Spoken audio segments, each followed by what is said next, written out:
All right, guys, let's review from yesterday. Remember that in a cell, sodium is the electricity and calcium moves things. So we're gonna do a review working through our neuromuscular junction here. A nerve sends an electrical signal, which means sodium ions. If those sodium ions get up to positive 40 millivolts, it opens a calcium gate.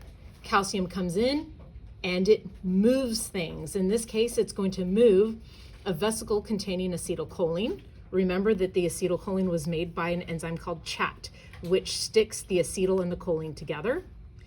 The calcium moves the acetylcholine to the cell membrane, where it is going to be helped by a transmembrane protein called SNARE to move across into the synapse. Once acetylcholine is in the synapse, it diffuses across and it is going to bind to and activate the acetylcholine receptor, but it does not enter the cell. Very important. It activates the receptor and then it is recycled by acetylcholinesterase. When the acetylcholine receptor is activated, it opens a channel for sodium ions to come in. So just like we saw before, the same thing repeats, because when something works in the cell repeats it, or the body repeats it. So the sodium comes in. If enough sodium comes in to get the charge to positive 40 millivolts, it opens a calcium gate and calcium comes out of the sarcoplasmic reticulum. Calcium moves things. In this case, it is going to bind to a protein called troponin. Troponin is going to move tropomyosin out of the way so that actin is exposed and the myosin heads can bind to actin and pull those thin filaments together. When those thin filaments get pulled together, the entire muscle shortens, and that is contraction. Then ATP is used to pump calcium against the concentration gradient back in the sarcoplasmic reticulum. So if you don't have enough ATP, then the calcium cannot get pumped back in and the muscle cell stays contracted. That is called a cramp. And that occurs when people run out of ATP at the end of a workout. They get cramps, or if they're just very severely dehydrated. So that ATP is necessary for relaxation of the muscle. Additionally, you have two ions that work as muscle relaxers. So let's add a little box here, just wherever you have space on your notes. I know there's a lot on here. I'm going to add it here. Maybe you have some space here. There are two ions. There's potassium, which is capital K with one positive charge, and magnesium, capital M, lowercase g, two positive charges. Potassium and magnesium are muscle relaxers. And the reason is that they compete with calcium for troponin. And those of you that have taken AP Bio know that it has a name. It's called competitive inhibition. In other words, if potassium or magnesium is bound to troponin, then calcium cannot bind. If calcium cannot bind, you're going to have less of a contraction. So because of that, these are muscle relaxers. Magnesium is going to be a much stronger muscle relaxer than potassium, partly because it has two positive charges, and partly because there is not a pump that pumps it out the same as potassium, which you don't need to know that detail. Just know that magnesium generally is much stronger muscle relaxer than potassium. But this is also why your coach tells you when you have cramps to eat a banana, right? Because bananas are full of potassium. Pickle juice is going to work, obviously, because it does contain these electrolytes, and that's going to help relax the muscles. All right, flip it over on the back, and let's talk about a cardiac muscle contraction now. So cardiac muscles cells are obviously in the heart.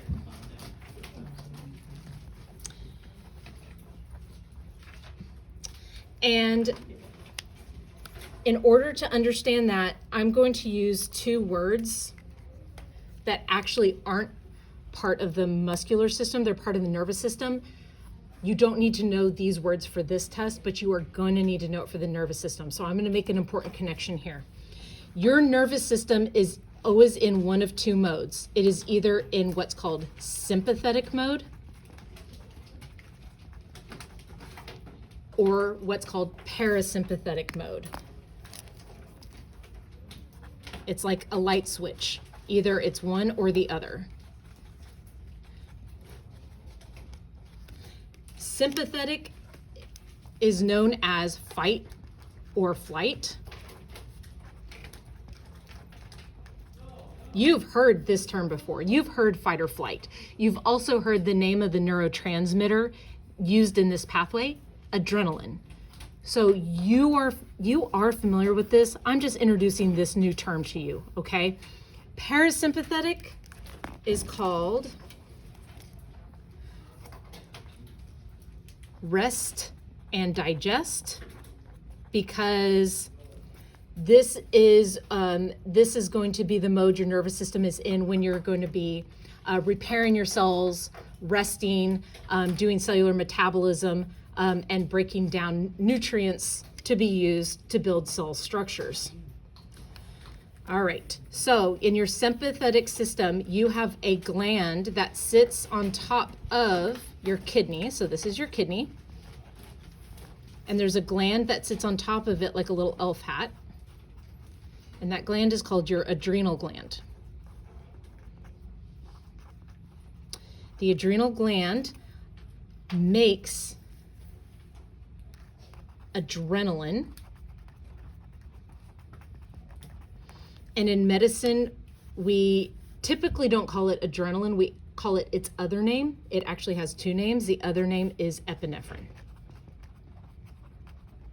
If you're in the emergency room and you're ordering an emergency IV, you're going to order epinephrine, not adrenaline. Adrenaline is kind of more the colloquial term.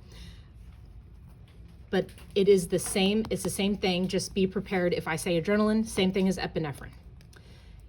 You guys can probably guess what this is going to do to the heart rate, the rate of contraction of the heart.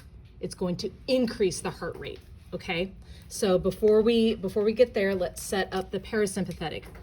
So the parasympathetic rest and digest neurotransmitter, the one that relaxes the heart or decreases the rate of contraction, is made by a nerve because it's a neurotransmitter. The sodium ions get it up to positive 40, a calcium gate opens, calcium comes in, moves a vesicle to fuse with the cell membrane, and with the helpless narrow is released, and it is acetylcholine, which you are familiar with, capital A, capital C, lowercase h. The difference is that in skeletal muscle, acetylcholine causes skeletal muscle to contract, and it has the opposite effect on the heart. It actually decreases the rate of contraction on the heart. Very important as you're looking at side effects of medications you give to your patients. All right, now we're going to draw a cardiac muscle cell. I like to draw it like a Valentine heart, even though your cells are not actually shaped like this. So this is going to be our cardiac muscle cell, and on the surface it has a receptor for epinephrine or adrenaline. I draw the receptor like a little W because I usually draw adrenaline like an A. And the name of this receptor is a little bit different. It's not super easy like the acetylcholine one. It's called the beta adrenergic receptor.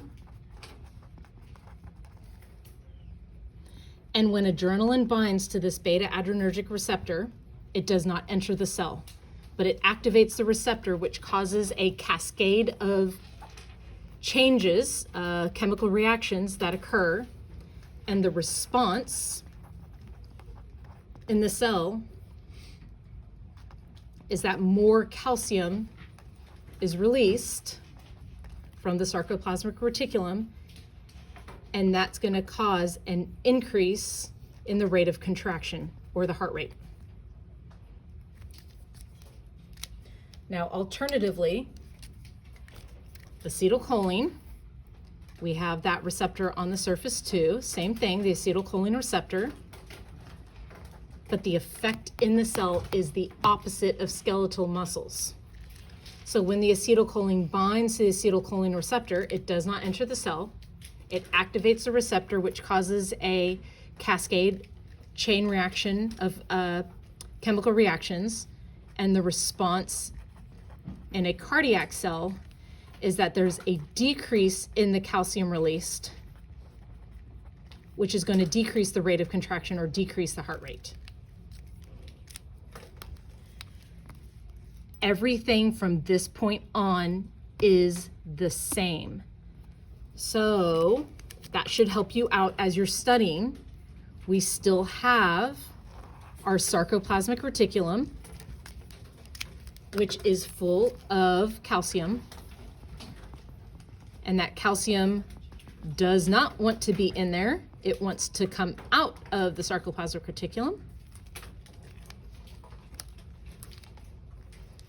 Inside the cell, we have our thick fibers and our thin fibers.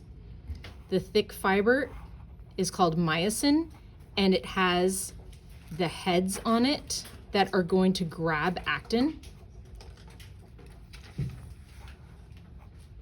and pull those fibers together.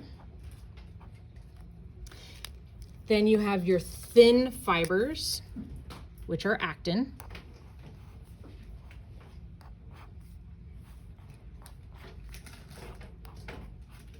This is actin, and I accidentally drew outside the cell. Obviously, actin is not outside the cell, and also, obviously, there's a lot more actin and myosin. I'm just drawing one little tiny set. We don't want the myosin always bound to actin, otherwise the muscle would always be contracted. So the actin is covered up by a protein that blocks the myosin heads from binding to actin. The protein that covers it up is called tropomyosin.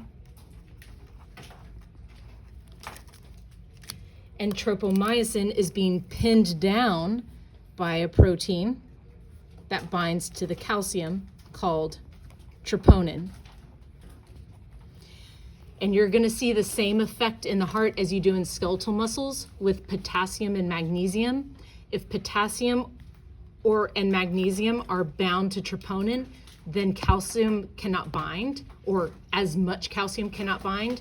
So it's going to help relax the rate of contraction of the heart, and it's going to help decrease the heart rate. There are two different types of medications for blood pressure. So medications for high blood pressure. So you guys can correctly assume that if your patient has high blood pressure, you're going to want to decrease the rate of contraction of the heart, decrease the heart rate. So the first medication is a calcium channel blocker. A calcium channel blocker does exactly that. It's going to decrease the calcium released from the sarcoplasmic reticulum, and the effect is that it's going to decrease the rate of contraction, which decreases the pressure on the cardiovascular system. So it's going to decrease the blood pressure. The second class of medications are called beta blockers. You may prescribe beta blockers for your patients with high blood pressure, but you could also prescribe them for a patient that has anxiety. You're going to see some of your patients with anxiety on beta blockers, because what it does is it prevents their heart from beating too fast. What it does is it blocks the beta adrenergic receptor so that adrenaline cannot bind.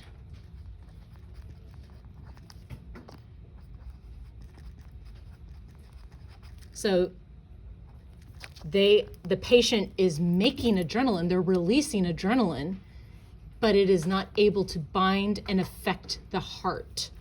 So because of that, it keeps the heart rate low, which is going to help your patients with high blood pressure, but also your patients that have anxiety and panic attacks.